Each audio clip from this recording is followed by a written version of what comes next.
All right, let's kick this off, guys. Let's actually quickly start on the staff. Let people join as they come in. Um, Let me introduce myself very quickly. My name is Shiva Viswanathan, and I've been practicing design for the past 3 decades and a little bit more than that. I'm a visiting faculty at DJAD. While I'm a practitioner as a designer, I'm a director of Design Up, a community and a conference, which I'm extremely proud of. We've got a conference that runs every October on the dot every year. I also run a talent intelligence AI firm called Maya.ai, in case you guys are curious about what that is, and especially our data science friend who's actually logged in. If you want to know more about what I do, you can actually check out Maya.ai. I'm excited to welcome you to the series of webinars about design education at DJAD. This is the third one that we have. The first one was with the Dean, Vaidyanathan Ramaswamy. The second one was with Niels Schoenfelder, who spoke about interior design. And we now have one where we're going to talk about communication design. I'll come to that, but DJAD is the first private design college in South India, incubated by the National Institute of Design in 2004. But before we start, there are a few quick things that I need to talk about. One is the Q&A section. You're already familiar with it. Please post your questions in the Q&A at the bottom of your screen. We will try to answer as many questions as time permits at the end of the webinar, or even during the webinar if it's contextually correct. We have right now over 25 odd people who are joining in. There are more supposed to be joining soon. And let's kick this off quickly. So let me invite the academic advisor of DJAD, Sarita Sundar. She's a design historian and expert in archives and museum design. She's going to quickly give us an idea of what the thought is behind communication design education at DJAD. She's also the founder of Hanno, a culture, context, and content-centric design studio in Bangalore. Sari, welcome to the webinar. Sari and I incidentally go a long way. We've worked together. We have actually practiced. She's taught me a lot of stuff in graphic design, and we studied together to start with, and then we worked together. So, Sari, let's kick this off quickly. If you want to add anything at all that I missed out on, we can start with that before I ask you the first question. No problem at all. All good to go. And to tell everyone online that while my name is Sarita, I am often called Sari by everyone, students, peers, and sometimes clients as well. So that's why she was referring to me as Sari. Yeah. Let's actually go to the outcome first rather than, let's start at the end. Sorry, I think that'll be a great thing to kind of think about, right? Okay. What kind of a designer and communicator do you hope the students become when they graduate out of DJAD? I think, yeah, so let me sort of turn that question a little bit by saying that what sort of a designer should one be at all, you know, let's say that. And definitely one that sort of graduates from DJAD, and that is our aim, you know, at DJAD, to sort of create individuals who are wholesome, who are comfortable with straddling a few different disciplines, even while they do choose their own specializations. We hope that they will be, or designers are conceptual thinkers. They're comfortable with thinking through symbols and through you know, metaphors, and not just say illustrate an idea, but sort of symbolize an idea. So conceptual thinking is something that we try and instill at DJD. Whatever discipline you're in, you know, whether it's communication design, product design, whatever else. So I think thinking conceptual designers, people who are at the same time are comfortable to be fairly multidisciplinary, you know, even while they might have a specialization or a pet sort of discipline that they're most comfortable with, or one that they enjoy the most, and things like that. The other thing I think, what I think is very, very important, is to sort of think of the context that any design belongs to, and bring in a little bit of that context. It could be a certain personal context. It could be a context that's relevant to a particular project. It could be context that's relevant to the user. So we have courses that are human-centric sort of design courses, where you really try and understand who are you designing for? What's the context? How is it relevant to the world today? Or to the world in the near future, especially with situations such as, the dire state of the environment, the need for, say, sustainability and in thinking. I think that sort of someone who's conscious, reflective, and there's a certain ethical thought behind whatever they bring out. Whatever you're saying, and it kind of sounds like it is not just about getting the right job and doing a career, right? It seems like a kind of a pivotal moment that will probably change the way you think. Or am I right in saying that? Do you want to expand on that a little bit? I think, see, that's a question a lot of people ask, like, what sort of job will I get, or will I be happy with this particular type job that I get? I think the main thing is that if you're doing something with a certain passion, and you do it with conviction, you do it well, you've done your research well, whatever job that you're doing will do you well. Money will follow. There's always a concern that, okay, if I get a job, say, with a corporate setup, will I earn the big bucks? And I don't think that's true. One can think of today huge opportunities to think laterally, not just within the design that you do, but also the sort of profession that you choose, that even while you're a designer, you can be a designer of a number of different you can be a designer affecting a whole lot of newer avenues, for instance, whether it's social design or urban design. I mean, urban design is just calling out for design, good design right now. And there is money in that because it's, government funds it, corporates are ready to fund it. So why aren't we seeing enough, say, designers in the urban space, let's say? Let's go to some specifics from here on. I'm kind of trying to narrow it. Yeah.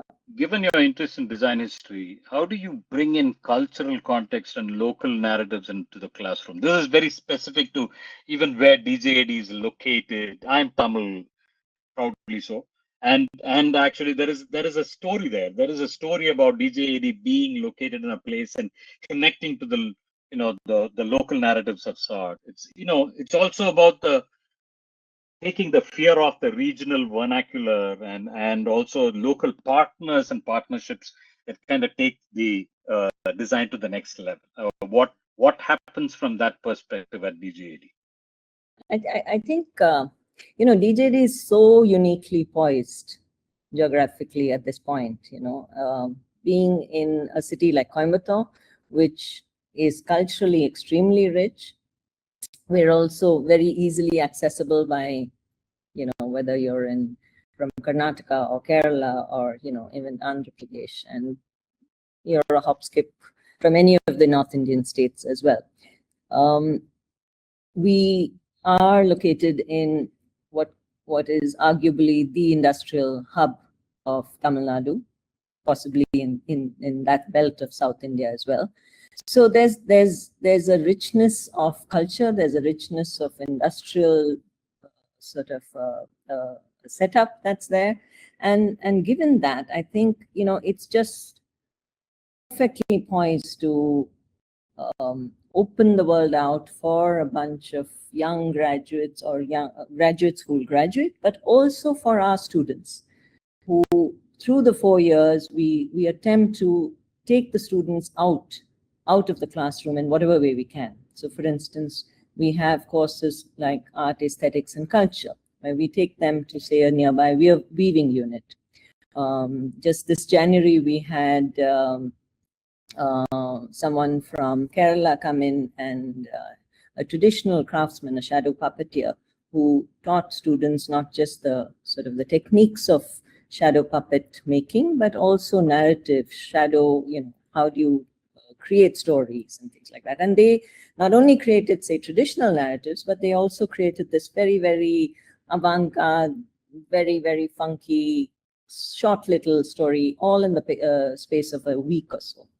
And, answering your question about this fear of the vernacular, I mean, you come from Madurai, and I often sort of say that you're a proud Maduraian.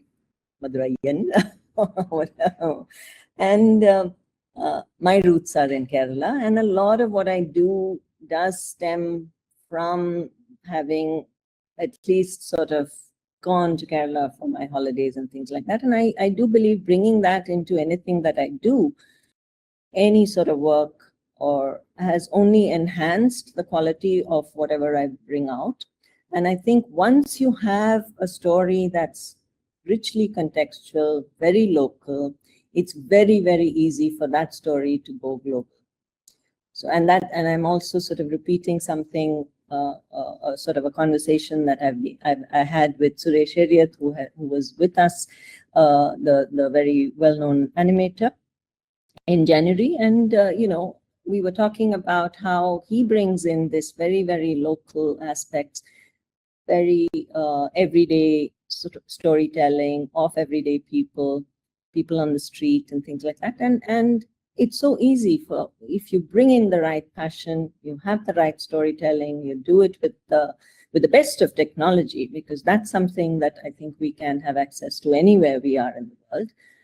That story, that product, that idea is very easily accessible and can travel the world.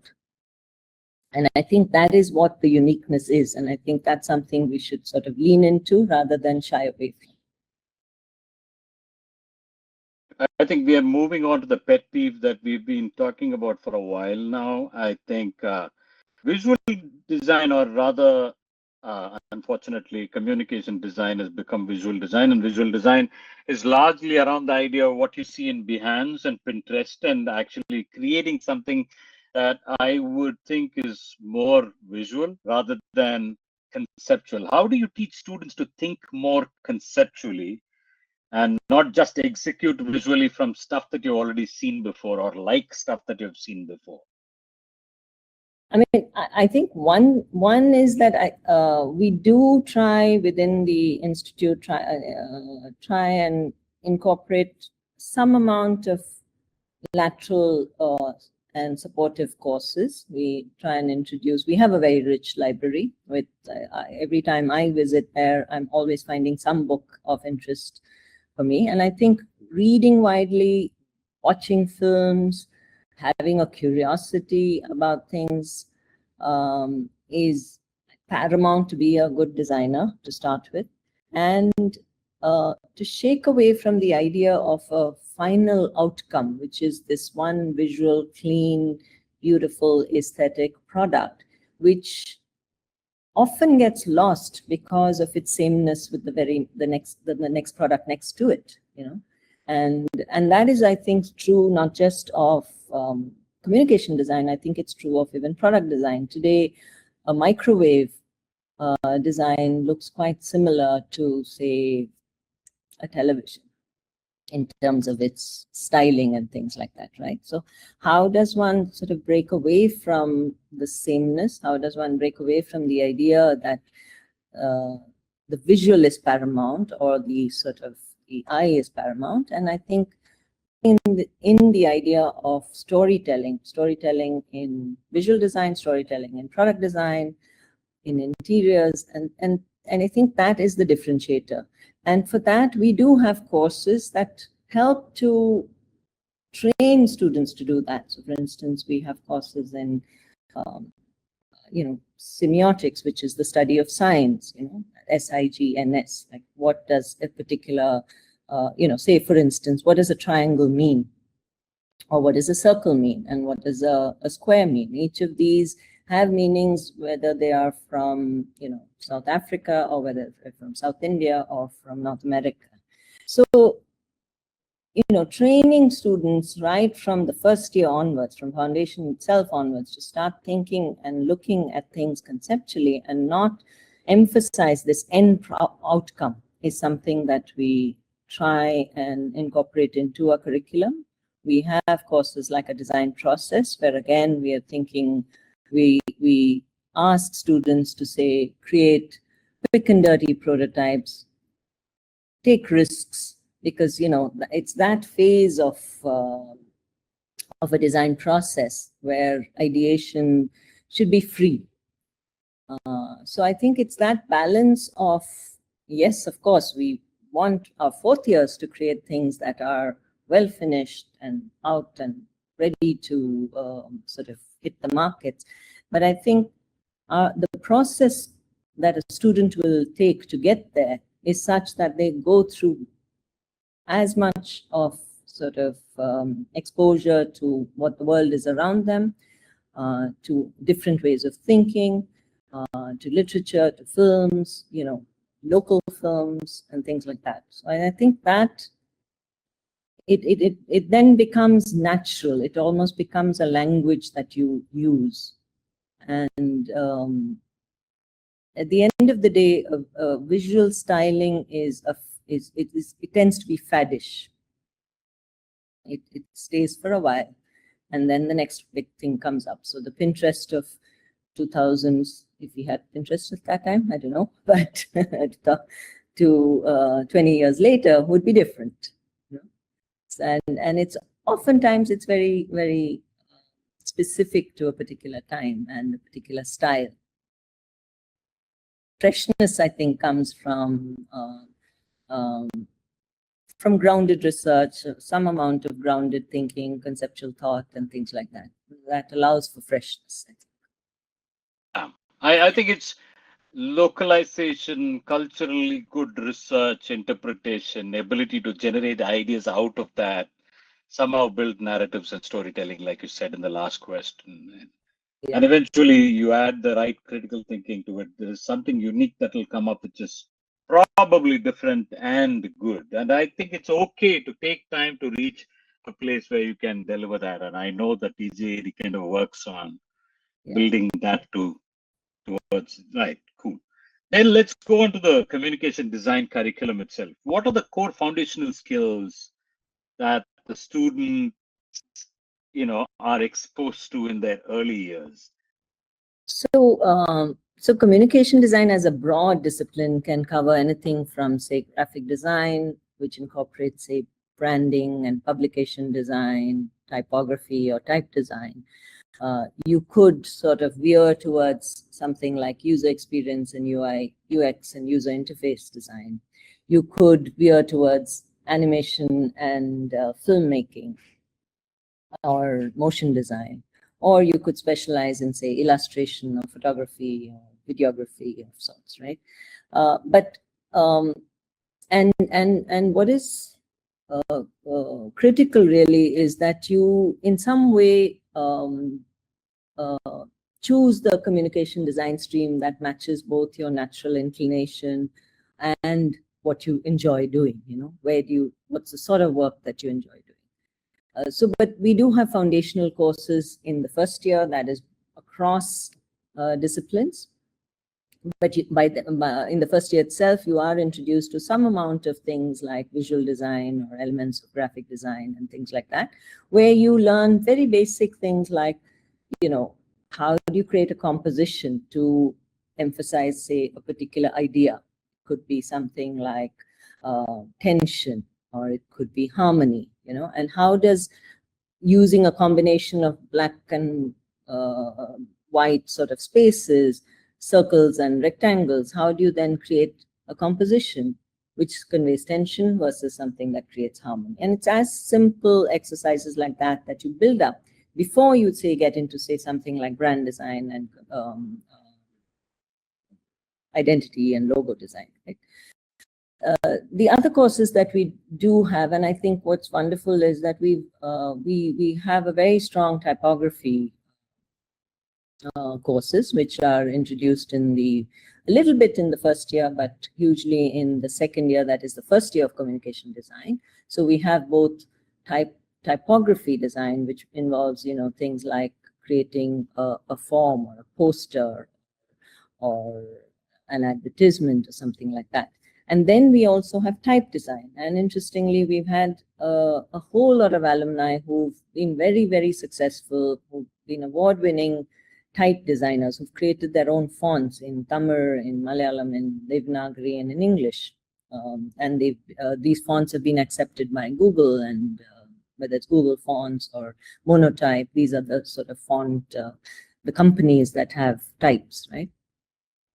So, and then we also have basic drawing courses that are again part of the first year, but by the second year, when you're in the first year of communication design, we have illustration courses, which teach you how do you create something that is again conceptual, and you don't just illustrate, say, a tree, which you might have done in your foundation course, but how do you say illustrate a tree which has, say, a story behind it, you know? So different skills, and you're not just introduced to so hand sketching and things like that, but you're also introduced to skills on the computer. All our communication design students are introduced to some amount of motion graphics, so you kind of learn how to move, type an image on a screen, and that could be something that could be used, say, in a film credits, could be something that's used in advertisements, it could be something that's used on a website, or even for, say, a company or social enterprises presentations and things like that. So and along with that, we also continue teaching how do you tell a story, you know, how do you build a narrative, how do you build, say, if you're doing, even if you're not just doing animation and filmmaking, you're still telling a story. So how do you tell a story to create a new logo? How do you tell a story for, say, an animation? And there you start going into more details. For instance, you look at character design, and then you look at how do you create a set or a scenario, and then you're introduced to sound. You know, how do you weave in sound? How do you weave in dialogue? How do you weave in music? How do maybe you are, I'm not sure whether we sort of have taught creating music, but at least you are introduced to the skills. And we've got excellent recording studios. We've got animation studio setups. We have a fantastic campus for students to go out and sketch and create. We have access to a whole lot of heritage sites around, lakes around Coimbatore. We again go out and take our students out for things like that. So yeah, those are the broad things. I'm not sure whether I've missed out anything, Shiva, in case I'm... No, I think you've covered most of it. I think that kind of photography. Right? Yeah, photography is something that I don't know how we missed out, but using, how do you use, say, still images, you know, and then you can, how do you stitch those still images maybe to tell a story? But those are important if you're interested in, say, capturing a moment in time. And all of us today, of course, have our phone cameras, but we actually give students access to cameras.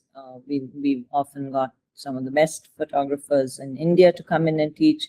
This January, again, we had Ramu Arvindan, who's a photographer who was shown at the Biennale. He was with students for about 2 to 3 weeks, I think. And what's fantastic is that he didn't stop at just taking the students out and seeing that they ran through and produced these 5, say, objects, frames at the end. He actually stuck around to see them at the production. You know, how do you then make a print, and what are the choices you make? So therefore, in any course that we do, we try and introduce students to those various points where you make decisions. You know, one is in the creation. The second would be, you know, at the production, whether you're printing a book or you're creating a film or you're printing out a simple black and white photograph. There are so many decisions that can be made that will make a photograph's higher contrast, softer lighting, things like that. So yeah, photography was one, I think. Yeah, it's a width, right? It's I know that communication design spans across branding, publishing, digital, and beyond. There's a whole bunch that we are not talking about. But how do you help students navigate and choose their direction without being overwhelmed, and how does that happen over the time? So to a large extent, I think the way the admissions, DJD structured, we do expect students to make a selection of what they want to do. And I might be stepping out of line here, but if there are instances, we may sort of help guide them through those decisions.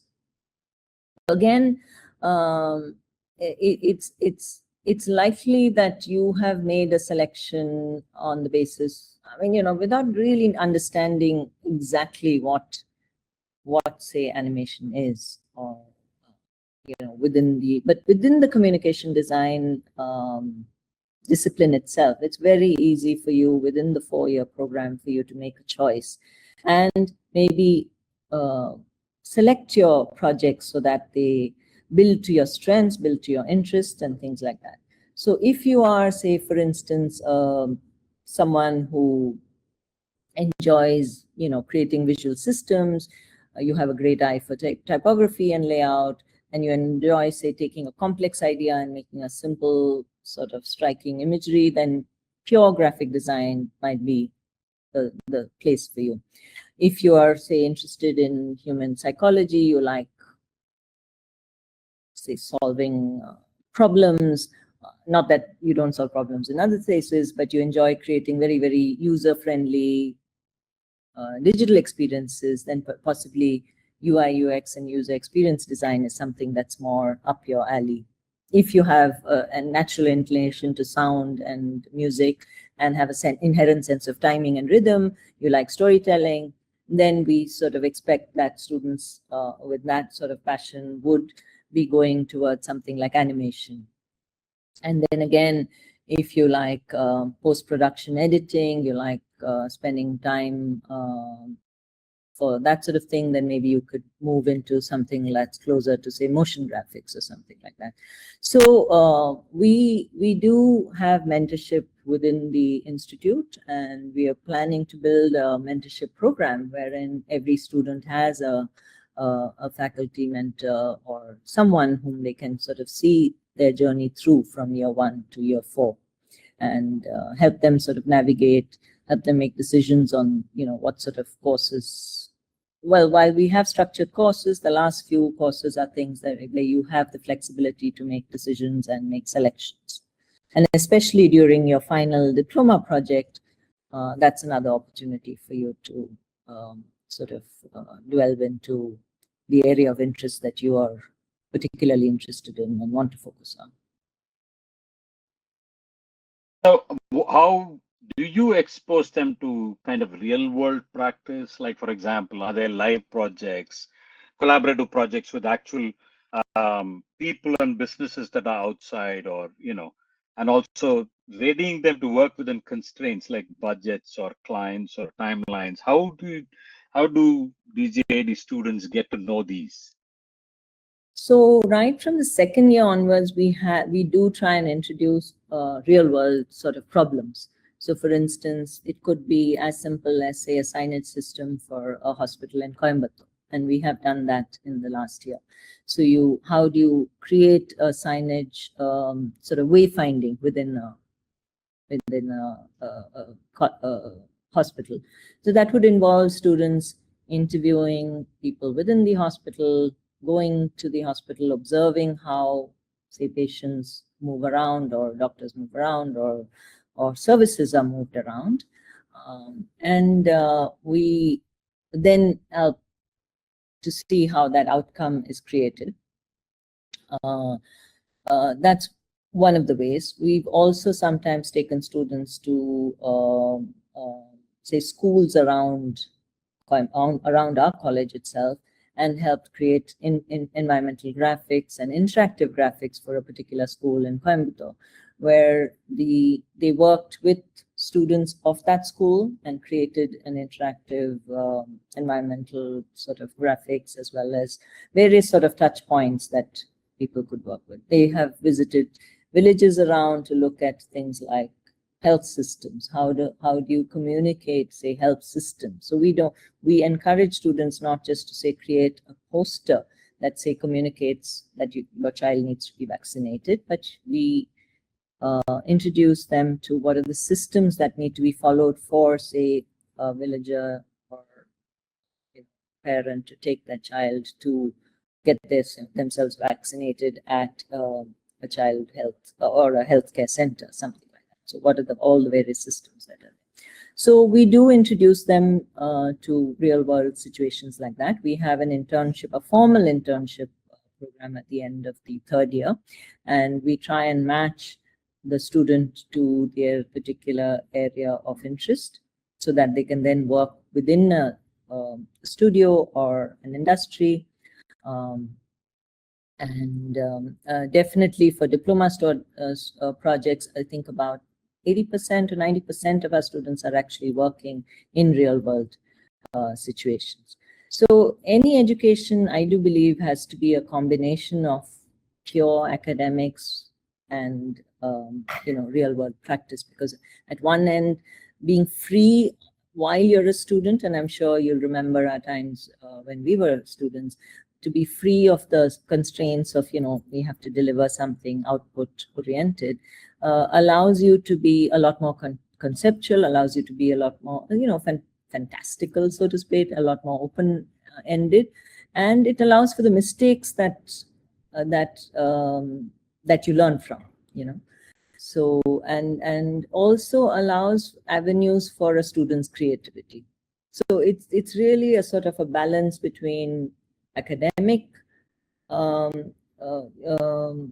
courses, which are sort of in the safe, say, cocoon of the institute, where sometimes we've had students doing very, very, for instance, I do remember, I think one of the interaction design courses, last year we had students creating impossible machines, and those may or may not end in a final product, but oftentimes that it's that ability to think out of the box and the freedom to think out of the box that will inform you when you finally get out into doing your diploma projects, or 3 years later when you're actually joined a studio and working. Because so it's this balance of, I think, real world practice as well as academic courses. But primarily, I think what we try and do is to ensure that students learn by doing. And I'm a great one for believing for encouraging embodied learning. So you should be in that space. You should be an observer, not looking at things on the computer and sort of doing a research there. So embodied learning or embodied absorption of knowledge is the best way in which things are retained when you're actually working with your hands. We have a great workshop for students to work with, because anything that you do with your hands will trigger some sort of neurons to happen in your brain. That's something that Maria Montessori has said even. And I think continuing that even at your graduate level is really, really important, because, just working your hands, I think, keeps your brain alive, whether you're 6 or 60. So good that you talked about the times that we spent in design school. I think our time was pre-computer, probably the third year, fourth years when we saw a computer at all, or you did not. Mine was fifth year. Yeah, yours was fifth year. So I'm saying that's the way we lived in, and that kind of inculcated. I don't want to do boomer talk here, but then still I want to actually say that the idea is that it created a bunch of analog skills in our heads, or rather inculcated some analog skills in our heads that was not about like Adobe and motion and digital tools, which is what the world is that we are living in. But I think, how do you actually balance that with the analog skills that students need, which, it's a huge differentiator when you actually look at the final work, right? Most often the work that is steeped in analog skills kind of wins quickly, whether it's the ability to conceptualize in a certain way from a narrative, or whether it's just plain simple draw well, right? Like, so what happens in BGAD in retention of these analog skills? So one is we we do emphasize that at the foundation level, these skills are taught. So we have the first year itself, there is a very, very strong, drawing program. So you're introduced to live sketching, you're introduced to object sketching, you're introduced to, just creating a line. Like, how do you create a line with, say, emotion? Or how do you just create a straight line, which isn't a wiggly line? Or how do you create a wiggly line? And the other thing is that, we also teach, say, perspective drawing. So once you have the basics of understanding how your eye sees and how the sort of the lines of a building narrow down and go to, and that's what's called perspective to those of you who are not familiar with the word. Once you do that, then later when you get into, say, creating an animation that requires a motion through, say, a set of buildings, it's so much more easier because you've done that activity with your hands, because there's an understanding of course, we learned photography skills and understanding before there was Photoshop. So there is that innate understanding. And I do believe that is a strength that is there, because we know what bas relief was because we created it in a dark room. And I think that embodied learning is really powerful. So all our students, whether you're going into communication design or product design, we do have a material course in the first year. And students create fantastic sort of clay models and, characters and textures. And, you learn three-dimensionally how to, say, create patterns and say, compositions, which you will also learn, say, in a flat surface. And that tactile understanding that comes from touching clay and touching wood and putting pencil to paper is something that there's no way that 3D screens can simulate that. So I think those are very, very strong ways in which we encourage or sort of inculcate the analog learning. We do, of course, have an entire little course on digital tools and things like that. But I do believe in today's generation, students may or may not even need a course like that. You've got enough YouTube things. All of us have learned from just peer-to-peer. And I think that actually brings me to this other idea of, we try and encourage that peer-to-peer learning as much as possible. So what happens to stuff that is emerging tools, tech and stuff like generative systems, AI, even something simple as ability to use data as a part of your user research? And how is that inculcated? I mean, I know that it's not one of the foundational skills, but as the students, is it encouraged as the students grow through their, 4 years? We actually do have, say, for instance, a course even in communication design, which sort of, there's one little aspect of it. We definitely do not encourage it in first year, from what I know. I may be wrong in the foundation year, but I do know that in the second year itself, we do encourage students, say, to sort of, say, create packaging using AI, or, we do not encourage an identity or a logo through AI, for instance. But if you have to, say, simulate what your identity looks like in various environments or various objects, it's absolutely fine. That's one. The other is that we do teach them the skills of directly using AI tools. What are the prompts that are best suited for, say, creating an outcome? So again, you see, to create a clever prompt, you need to have a good understanding, a good conceptual understanding of what you're designing for, who are the people. So again, our emphasis, I feel, is more on sort of conceptual thinking and understanding and being comfortable with research in a hands-on manner. And I feel tools will keep changing. So yes, we have to keep in touch with it. And we do have a visiting faculty, a very rich sort of visiting faculty program. You yourself come in and teach, so that we are in touch with what's happening in the industry. Because as an institute, we may tend to sort of follow our curriculums as we go. We try and keep every few years refreshing it. However, by having an active visiting faculty program, we ensure that we know what's happening in the industry. We try and also have a series of talks where we invite designers, and not just designers, sort of non-designers in peripheral fields, to come in and speak to us and speak to our students, so that again we're in touch with what's happening in the technology space or in any sort of space. Yeah. We're coming closer to the end of the hour. We need to kind of wrap this up quickly. I've got two questions which are kind of critical. It'll be good to know. One is a personal question to you. I think it is, you have worked in professional studios in the museum context. You worked in pedagogy. I mean, how does that shape the way you teach communication design today? Like broadly about practice, history, curation, all that put together. How has it shaped you teaching communication design?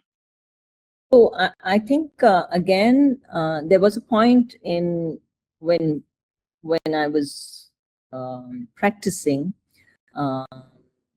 both in the heritage space, whether it's museums and things like that, that I started getting deeply uncomfortable with the way in which, say, graphic designers or even curators would make decisions in museums, So oftentimes the decisions on what objects should be created or what should be portrayed were on the basis of something looks so beautiful, or something is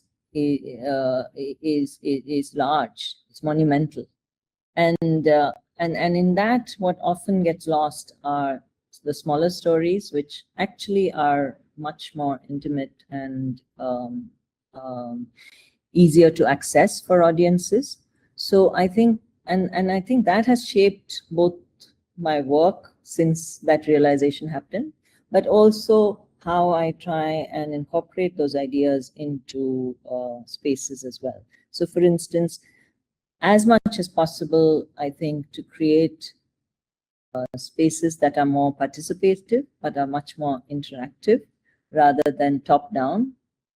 So top-down learning is doesn't allow for as much absorption as participative, interactive, and embodied learning. So when everyone works together, there's collaboration, there's questioning, there's mistakes happening and things like that. So I think that, and I feel I am less bothered by output and more bothered by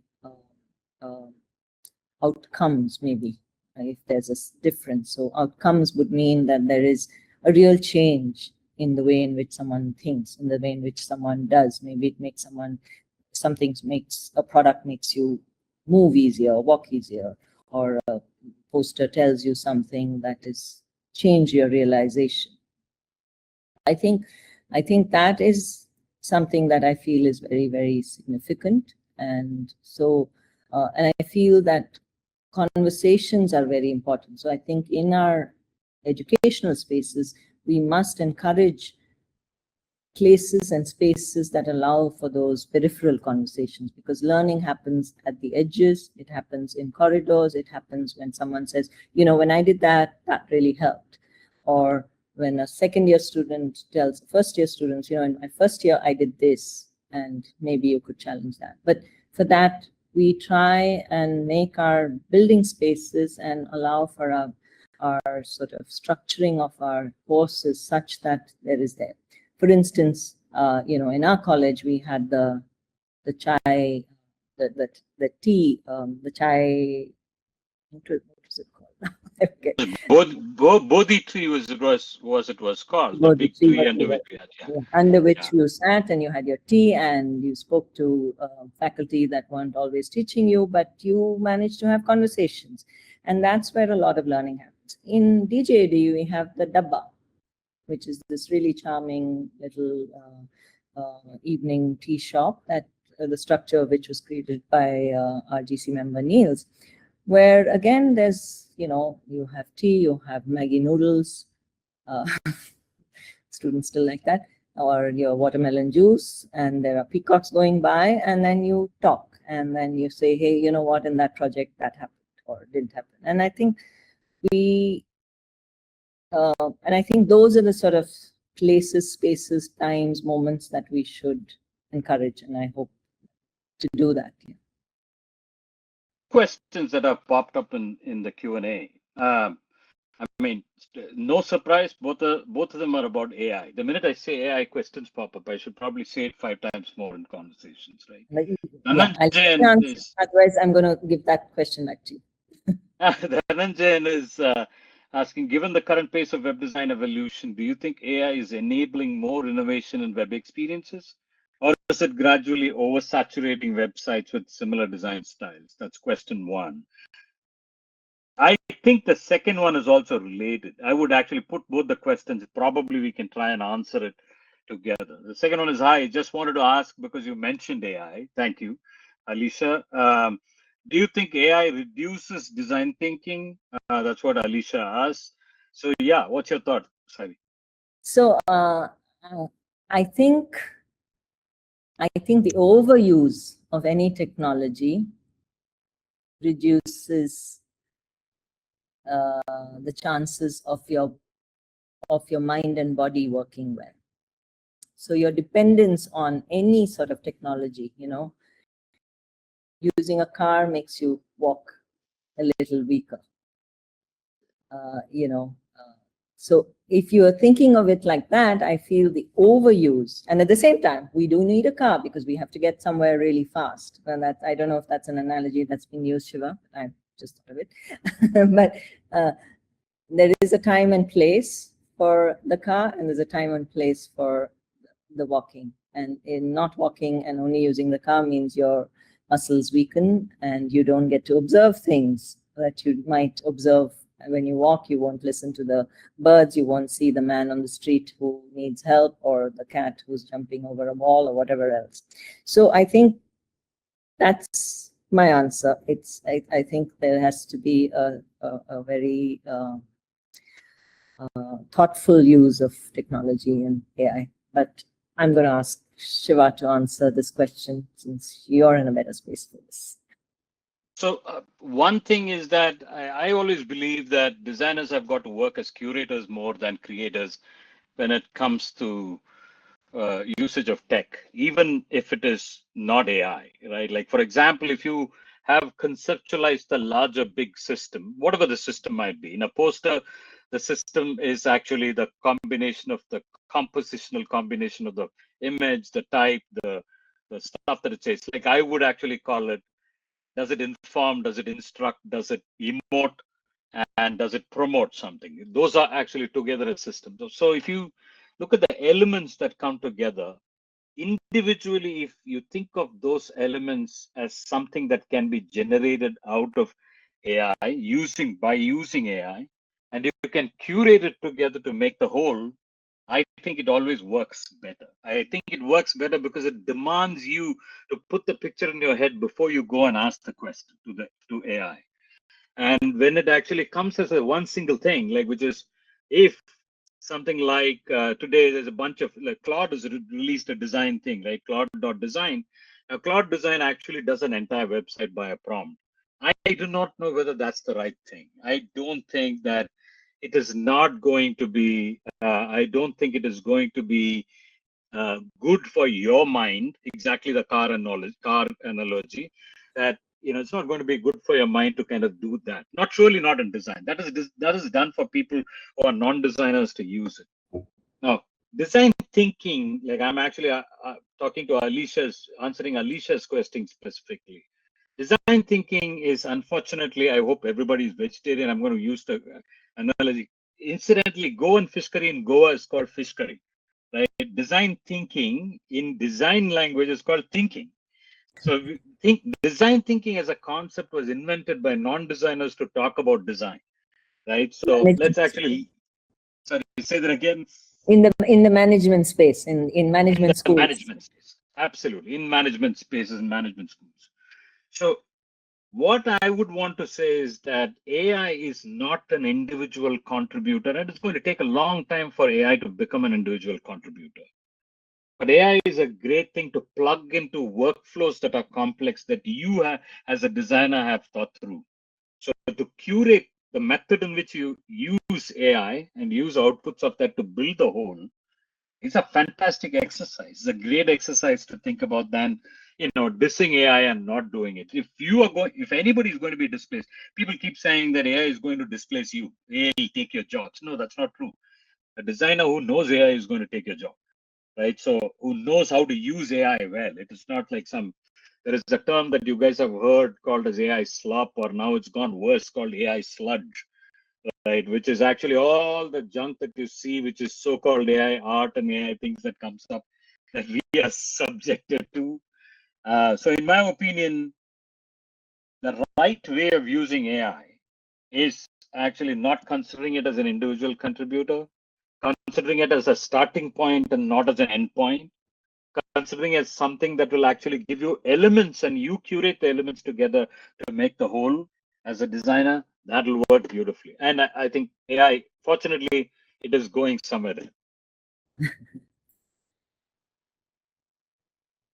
You guys can ask more questions. Q&A is open. We are going to shut in probably another couple of minutes.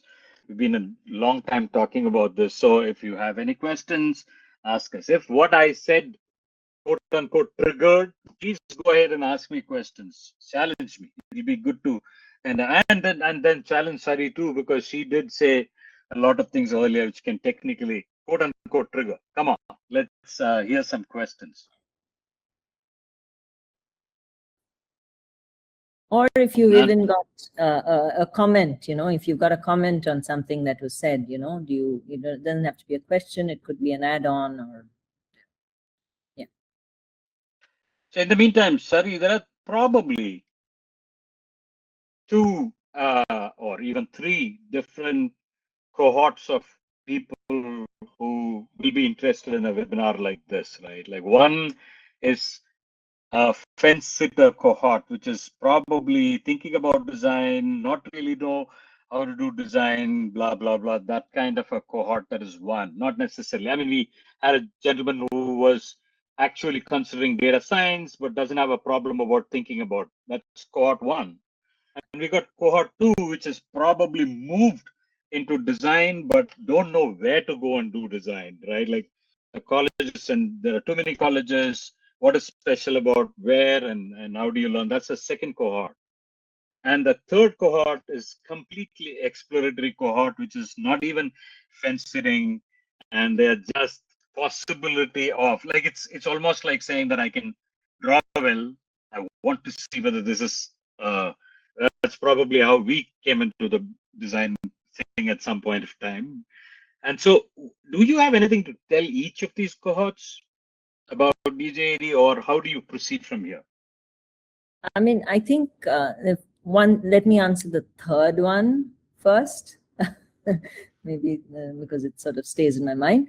But I think the advantage of a design education at a very broad level is that it teaches you to problem solve, really, right? And it allows you to be fairly flexible in the way in which one tackles something. And to again borrow from what you had said, designers as curators or designers as sort of decision makers, and I think a strong design education empowers you to make decisions well, and it empowers you to solve problems, whether you may or may not have all the skills, say, to build a bridge across a river, but you know that how to articulate that problem, broadly to understand what the user wants, what the vehicles that go across it, and you build that team across. I mean, there are very few designers who build bridges. I mean, be clear about that. It's mostly civil engineers and architects, but I'm just using that as an analogy. So I think that is the advantage, I think, of a problem solving, of being a problem solver. It allows a fair amount of flexibility, and I think that is why one is able to evolve with the changing world today. Whether it is technology that's pushed at you, whether it is new sort of avenues that have come out at you, Shiv. I never thought that I would work in the space of museums when I graduated. You probably never thought you'd be working in the space that you're in when you graduated. But it was a strong foundational design-led education that allows you to do that. And I think that is the strength of a design education. Now, I think the first question that you asked, if I remember right, is that why DJD over any other? And I think that, to a very, very large extent, I think I would answer.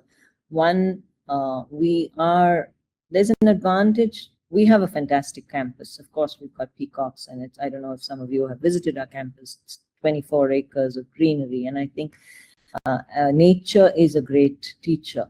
You know, it's a third teacher, and the environment as well. But the positioning that we have also one of the biggest sort of organizations or corporates who are supporting us here from Coimbatore. And being in Coimbatore, we have access to a lot of learning. It's almost like our workshop is beyond this even large 24 acres. Our workshop is larger. Learning classrooms are larger. So that was the second question. I can't remember the third one. A third type of cohort is? So the three cohorts. One is exploratory, which is the last one. The one in between is surely wants to do design but don't know where. The first one is fence sitters. Do I want to do design at all, or am I in data science? Yeah. So I think the first and the third are sort of similar, but again, at the same time, maybe I think one is, and I see a question here about from Dhananjayan, who I don't know if he's the one who. So this being able to, in fact, that is exactly the skill that design gives you, the ability to combine analytical skills, statistical insights, along with an understanding of how to use form, and I'm not going to use the word artistic here, but though you have in your question, I would say it's the ability to use a certain set of visual aesthetics, whether in a flat surface or in a three-dimensional manner. It is exactly that, the ability to combine analytical thinking along with an aesthetic choices. And that aesthetic choice is also an informed aesthetic choice. It is not, I am using blue because I like the color blue. It is because the color blue and the color white will work best for a particular job. So it's an informed aesthetic choice. And I think it is exactly that allows you. So it is not true that design is purely artistic or purely sort of analytical. It is a combination of all these things, but it is informed and it is deliberate. It is not an art school. It is not something that you do as a whim. It is for a purpose. So solve a problem. Let's hear it. Tarun's question. Animation related to character designing? No. Actually, animation is about motion graphics, anything that moves, that intrigues, that creates a narrative. And most of the animation stuff is actually strongly anchored in storytelling rather than character design. Character, actually, the way I would see is story. Story builds worlds. Worlds has characters in it. And of course, it's got the world and the characters in it. So animation is more about that entire lot. Now, when you say character, it need not be what they call as anthropomorphic, or rather human being-like characters with legs. And like, even if you make a dot, which we have seen beautiful films, which is made of abstract geometrical forms that move around, even those are characters and they emote as much. And the smartness of animation is to actually make anything emote well and tell the story well, right? Like, Tarun, I hope that answers your question. There is a question, sorry, I'm taking the other one. There's one Alicia's question, which kind of clearly is as a reaction to what I said. Alicia, so curating as a concept is not necessarily not creating, okay? It's ability to, three things, like that's what we use as a concept. It's Build, borrow, or align to actually build a narrative that is correct. Build is something you created yourself if you don't have the ability to tell the story right. Borrow is you borrow somebody else's story and represent it really well. Align is actually you align with someone and make them tell the story as within your umbrella. When you actually put it all together, it becomes a great curation, right? That doesn't mean so the truth is that you are being honest to the story, honest to the narrative, and not honest to like just creation. I think it's a kind of an ideological situation if you're just honest to creation alone in a big way. Sorry, you want to add something to this? Yeah. So that Alicia, that too. So Alicia's question is: isn't being a curator considered less as a designer because designing is being able to create and problem solve? Curatoring, which may not be a word, is used more during the process of designing. So Alicia, of course there are two things here. One is the word curating literally means putting things together in a sense, right? But if you think of, so in that sense, yes, Shiva's already answered that question. Curating is putting a set of things together, a set of ideas together and things like that. However, in a museum space setting, curator has a key role in designing the thought behind, say, an exhibit or a museum sort of communication piece. What is that thought? And in that sense, these are aligned sort of supportive roles, being a curator and a designer. They're not very alien to each other. They are fairly synergized. However, in a museum setting, you will have, say, a curator, and you will have a designer of spaces or of, say, panels and things like that. But the larger question really is that a curator is a thinker. So as if you are, as say, I have been a designer, you can also be a curator. Maybe if you're a curator, you can't be a designer. Now I'm just getting into wordsmithing now, but yeah. Sorry, the other one is also yours. Future of communication design careers. How do you see the future of communication design career evolving? Okay. So I'm extremely confident about this future in terms of the scale and the scope of it. It's immense because there are enough opportunities and more, definitely. Now, the career itself, I mean, or the sort of the job itself can exist, say, in a design studio. You could get a job in a corporate setting. You could be part of an MNC. You could be part of a social sector organization, an NGO. Often I would say that if you are a graduate, as soon as you graduate, it's a good idea to work with an organization rather than immediately get into freelancing, because there are, however much of a strong education you get in a design institute, a huge amount of your learning happens in the first 5 years of your that you're out in the industry. And that the best way to do it is by working either in a studio or in say, even if it's in a corporate setup, in some space that there are mentors and things like that. And remote work is something that, again, say, for instance, in the organizations that I work with today, we encourage remote work only when someone has worked for a while, is familiar with the organization, knows the mission, knows the culture of the organization, then possibly remote work is okay. Global competition, I think we kind of answered that question right from the start, Shiva, and I spoke about the importance of understanding the local. And I think even with any amount of global competition, being an expert in your sort of area, in your local area, gives you a huge advantage. And I think that is where the world is going, you know. Local foods doing well globally. Local music is doing well globally. And that's because they're rooted in something. And as long as they have the right amount of finesse or are produced in the best way possible, that's not a problem. So I'm not worried about it. That was to answer the question on the future of communication design careers in India. I think that's about it. I don't think we have time. I mean, we have pretty much answered all the questions. We are 1 hour into the webinar, and it's been Okay, great. great conversations. And you guys can see this webinar on the DJAD YouTube channel pretty soon. They will probably edit it and put it up soon, and you guys can see it. If there are any questions, you can forward the questions over to that DJAD channel, or is there any other mail ID you can give out, Sari?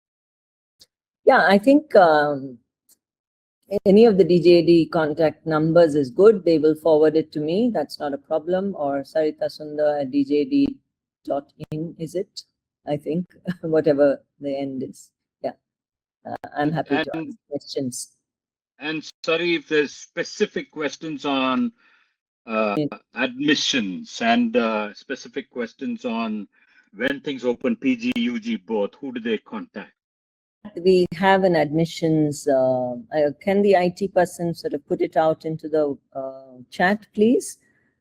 Or Vaidi, if you can do that. There's an admissions email ID that is available online. I'm sorry, I don't have it at hand right now, but it's definitely you can access. You can find it. I don't think it's a problem finding it on the website too. It's right there on the website. If you want to visit the campus again, you can write to us and visit. Maybe the students are right now probably going in very soon for their holidays, but you can do that. And there we have the answer to that in the chat. And that's the mail ID that you can go to. The website ID is that. You see that it's djad.in/admission, and you'll get a fair idea of how you go about doing this. So either ways, somebody will get in touch with you after you do the stuff. I think that brings us to the close. Thanks a ton, Sari. Thanks for your time. It's longer than we thought, but yeah. Great. Okay. Thank you, everyone, for joining us. Thanks. Bye. Thanks for all. Yeah.